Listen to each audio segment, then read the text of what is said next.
In a surprising admission, former military head of state, General Ibrahim Babangida, has acknowledged that late Moshood Abiola, popularly known as MKO, was the actual winner of the June the 12th, 1993 presidential election. Babangida's admission, made 32 years after the election, has sparked widespread reaction throughout Nigeria. The June the 12th election is widely regarded as one of the freest and fairest in Nigeria's history, but it was annulled by Babangida's regime, leading to widespread protest and unrest. Abiola, who was presumed to have won the election, was later imprisoned and died in custody in 1998. Babangida's acknowledgement raises hopes for closure for Abiola's family and supporters and has reignited calls for justice and compensation. General Babangida's revelation is included in his autobiography, A Journey in Service, which was launched in Abuja on Thursday. Credible, free and fair elections were held on June 12, 1993. However, the tragic irony of history remains that the administration that devised a near-perfect electoral system and conducted those near-perfect elections could not complete the process. That accident of history is most regrettable. The nation is entitled to expect my impression of regret.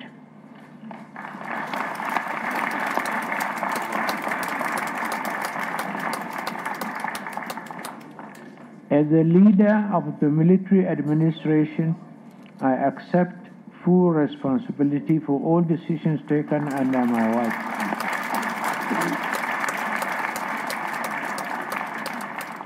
And June 12 happened under my watch. Mistakes, oversights, and missteps happen in quick succession. But I say in my book, in all matters we acted in the supreme national interest so that Nigeria could survive. It's more because of the innumerable controversies that were spurned in the Babangida era. Babangida himself described these events, and I quote, "the events that shook the administration to its foundations under our watch," end of quote. These include the death of Dele Giwa, the killing by a letter bomb of the charismatic journalist and publisher of Newswatch, a weekly political news magazine, in his home on October the 19th, 1986. The Vatsa coup, a coup that implicated one of his closest childhood friends, and the decision of the Supreme Military Council to execute him. The Gideon Oka coup, a coup that took the life of his ADC and nearly took his own life and that of his wife. Joining us to discuss this development are Biodun Shomi, a political affairs analyst via Zoom. He joins us via Zoom. Also via Zoom is Jide Ologun, a lawyer and social development advocate. Gentlemen, good morning and thank you for joining us. Good morning. It's my pleasure. All right, let me begin with you, Shomi. What's your perception of the statement coming from the former military head of state, saying that although he admitted and regrets the actions of the event that took place in 1993, he has also shifted blames to the late Sani Abacha for pushing for the annulment of that election. Meanwhile, there are those who have said that the deed has been done. Several persons died as a result of all of this. Is this even sufficient? Honestly speaking, it's such a sad reminder of what actually happened that very year. Abiola won the most free and fair elections in the history of our country, and that election was eventually truncated by Babangida, annulled, and then eventually Abiola paid the price. He died while in custody, allegedly killed. And it's not only that, those who actually perpetrated these acts now later came to midwife democracy. Even some of them find themselves in important offices in the country, including in the Senate. So yeah, you now begin to ask yourself, they also played a role in ensuring that this final declaration did not emerge. I mean, we've heard from the INEC commissioner at that time saying that, look, Abiola won the election. And of course, it has taken a long time for Babangida to now admit that he actually won the election and tried to give some explanation, now expressing regret that he would have done it the other way around. The question is, it has set us so backward and it affected our development. At that point in time, I mean, Nigeria was under sanctions. It led to crippling our economy. I remembered when this crisis started, over 250 people were killed on the streets of Lagos. So, I mean, I don't understand how people could have lived, with their conscience, knowing the number of people killed on the streets, knowing how many people died in this struggle, knowing Abiola himself, had to pay the supreme sacrifice before eventually coming up to it. But yes, it is late, but it's okay. At least people can now begin to come to the final reality. At least it will put a stop to any controversy surrounding whether Abiola won that election. That is the good thing coming out of it. And then, although Buhari has already recognized Abiola as a GCFR by awarding GCFR, we now need a full restoration for the Abiola's and his family posthumously. All right. So, Mr. Ologun, let me come to you. You say IBB's admission actually coincides with the presidency of Bola Ahmed Tinubu, whose legitimacy is also linked to June 12 because of the role he played during the struggle at the time, and alongside some other names that have been mentioned. Would this redeem, do you think this will redeem IBB's legitimacy when it comes to the role he played as the head of state without prosecuting those responsible for the death of MKO Abiola, or is it just a mere footnote? Thank you very much. Let me start with the quotation of both Madam Fodio, that conscience is an open wound and truth, only truth can heal it. And I think personally, what IBB has done is to seek healing for his conscience that must have plagued him for many years. And interestingly, late Sonny Abacha, who he claimed actually carried out that assignment or was the push behind it, has gone also out of the stage. And this brings us to the question whether some will be prosecuted. I doubt it very well in a country like Nigeria, because you are now seeing the powerful people and the roles they have played in trying to destabilize good governance in Nigeria. And I use that expression intentionally because I want to take us back in history.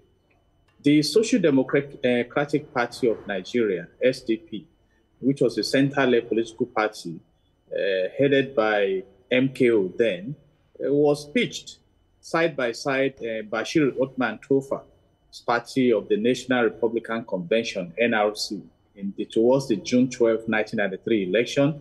Tofa himself died I think on the 3rd of January, 2022. You see, and now IBB is coming out openly to admit the truth known to many Nigerians and the world, that MKO Abiola had a landslide victory in the 1993 called Hope 93 election, and that he was compelled to annul it. But I started with the historical background. The military set up two parties for the nation. So it wasn't as if they were interested in handing democracy over to Nigeria, because eventually the reason IBB gave then for the annulment of the election was that, if Abiola was declared winner, there was going to be a coup in the land. The coup eventually came, though not bloody, because what happened was that the crisis that followed the annulment moved IBB himself, the evil genius, out of Aso Villa, and of course, Chief Ernest Shonekan, also of blessed memory, was brought in as an interim president for a short while before Abacha himself came to office, through a bloodless coup, so to say. But today, where is Abacha himself? And Abiola, in the course of the struggle, that should be the 11th of June, 1994, declared his mandate in Ekpe, which led to his arrest and incarceration. And eventually, he was killed on the 7th of July, 1998. And I'm quoting Wikipedia now that he was assassinated, because some of them will still allude that he died. So there are still many confessions that we need. But by and large, for those who do not want good governance in Nigeria or true democracy, they can now appreciate the mortality of man. And so for IBB, I think it's a cleansing effort for him. There were others who played key roles, and maybe they are still alive, and they are now pretending as if they are clean. But I hope that some of them will be bold enough. And I believe that there are many questions on the hearts and lips of Nigerians, of other victims of politicking in Nigeria. I mean, people are still asking what happened to Bola Ige, what happened to Dele Giwa. So this is just one of the confessions. And I think the lesson for the leadership we have currently is that please give your best to the society, serve with the fear of God, because it's only God that won't leave office. So, and I hope we are in this season of confessions. Because today, how far have we gone? Have we restored hope to Nigeria? Okay. All right. Let's quickly, because we want to make judicious use of our time, let me quickly move over now to Biodun on this matter of justice. There are those calling for justice. And from your perspective, with this confession, do you think that there is a case here that can be pursued to a logical conclusion such that justice will be seen to be done at the end of the day and the family have the needed closure they have been seeking? Oh, yes, certainly. There's a strong sense of demand for justice. People will feel that, look, how can you derail a country? How can you annul an election, conducted free and fair, and then you still live through it, and only now making an admission of the fact that Abiola won that election. Abiola died. He died in custody, killed allegedly in custody. Not only that, so many Nigerians were killed as a result of that story. People went into exile. They lost a lot in terms of business interests, in terms of how their lives were devastated in different ways. And yet, IBB knew that. He kept quiet all through. Now he has made a confession. The right thing in many countries is, many civilized Islam is, they would ensure that it's processed through the criminal justice system. But I doubt that whether that will happen in Nigeria. It's not only IBB. There are also other people who played roles who are still alive today, which we all know very well. You have the case of the one that was in charge of communication at the point in time and then ended up in the Senate. We remember so many of them, and I wish, in order to put an end to this, because it's a very painful thing for people to remember. But why do you doubt that justice can or will be served? Why do you think that we cannot pursue justice with this confession in Nigeria?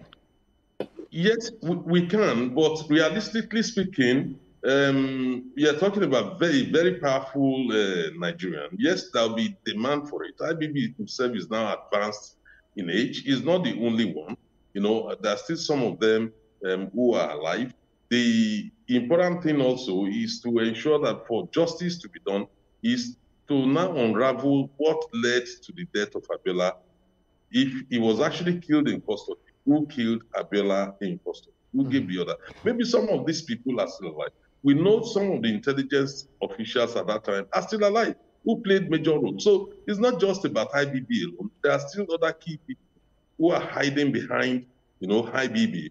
It's a good thing that at least he has confessed, he's put it in writing, self-admission, and therefore the process of justice needs to commence. But I doubt whether this will lead to any trial. Interesting. Mr. Logo, let me come to you. You know, historical accounts such as that of Wole Soyinka's The Open Soul of the Continent condemned the annulment as betrayal of people's will.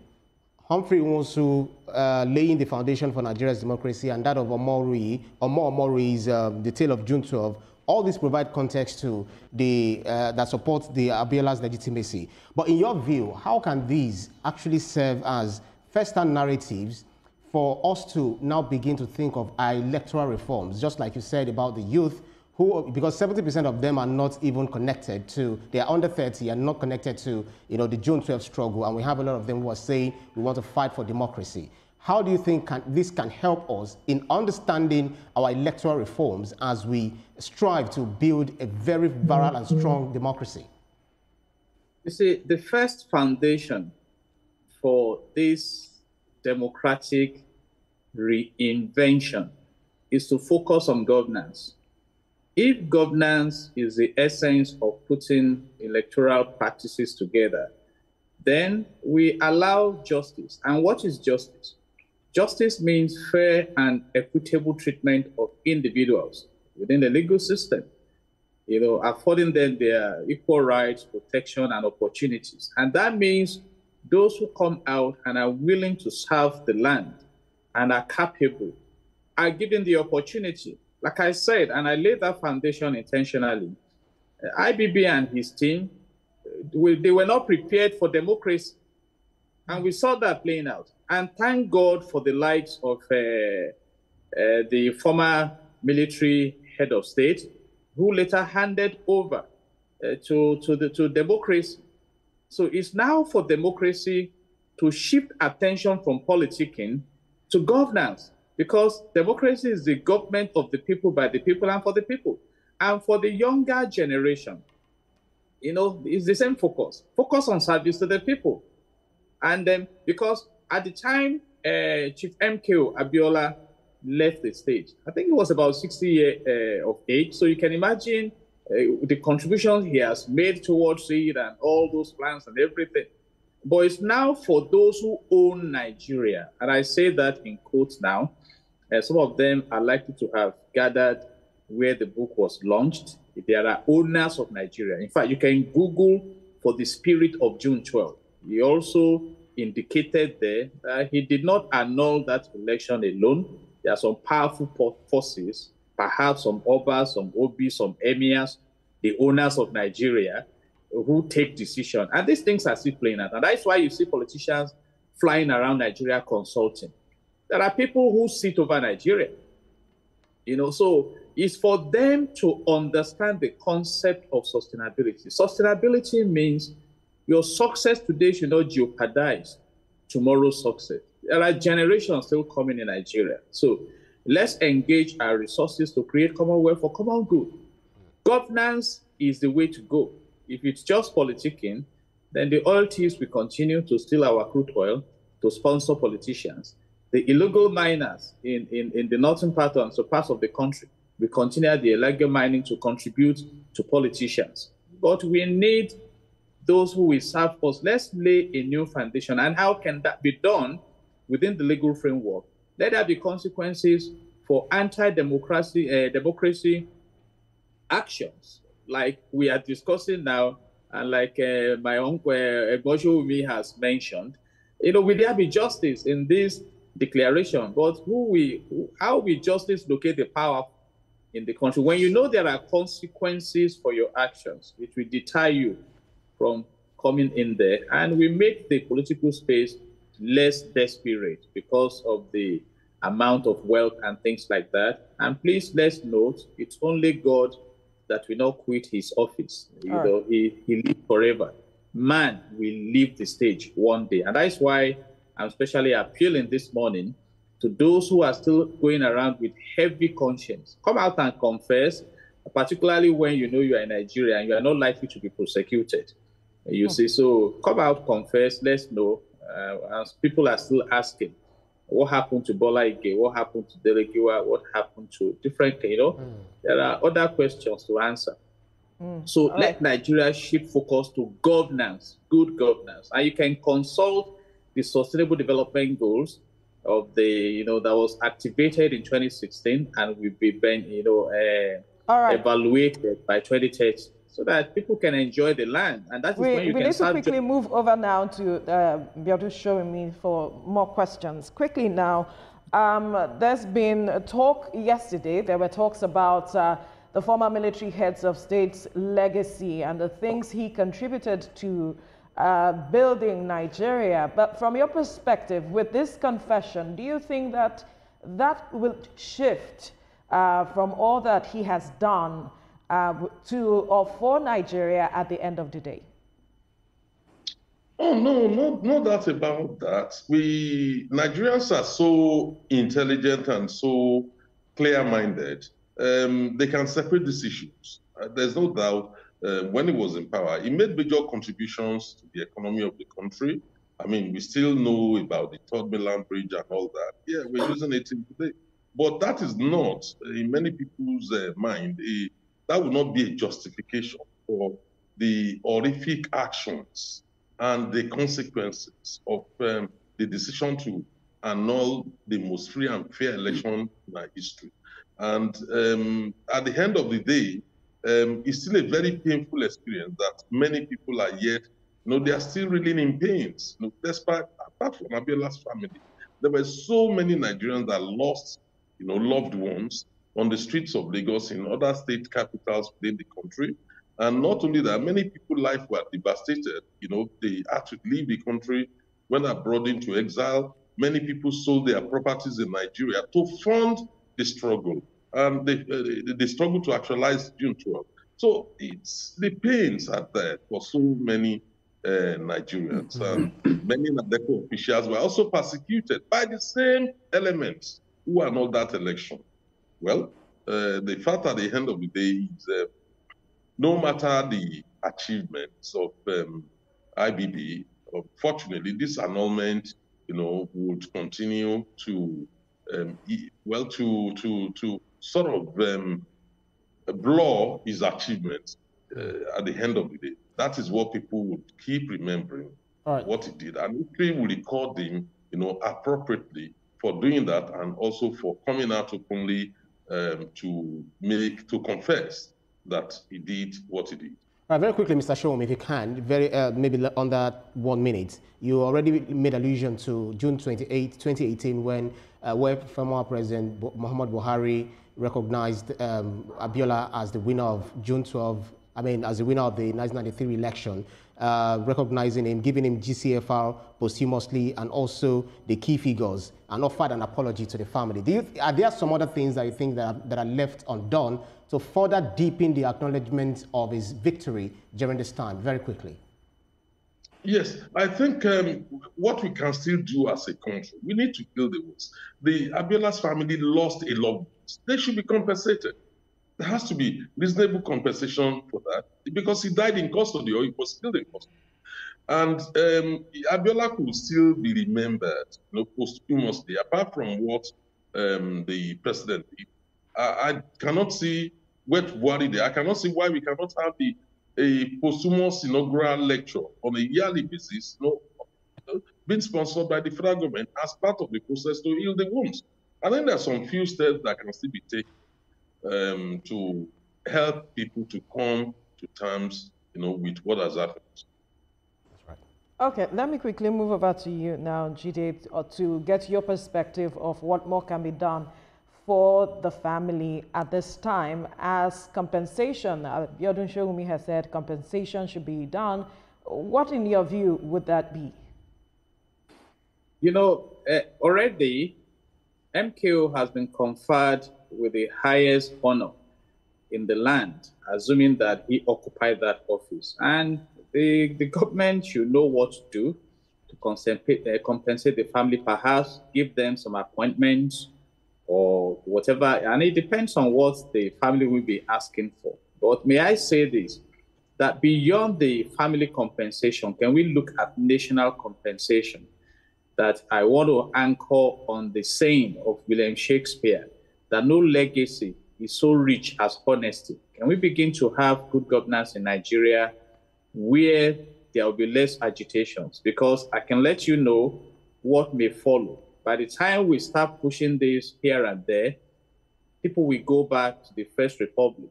You know, from the civil wars, there are different kinds of demands for compensation. But if there is justice in the land, if there is equity in the land, if we rebrand this nation to truly reflect the unity, the peace, the progress, then we go beyond the repetition of ugly events like this. But for prosecuting the perpetrators, I doubt if that will ever take place in Nigeria. By and large, what we need is justice to the people, true democracy. Right. Create commonwealth for common good, and let God, who has blessed us so exceedingly, rejoice over us. You know, let's what is right. The Bible says righteousness builds the nation. So that's a fine place to leave this conversation because our time is up. Jide Ologun, lawyer, social development advocate, as well as Biodun Shomi, political analyst. Gentlemen, thank you for your time on the program. Thank God for Nigeria. Thank you.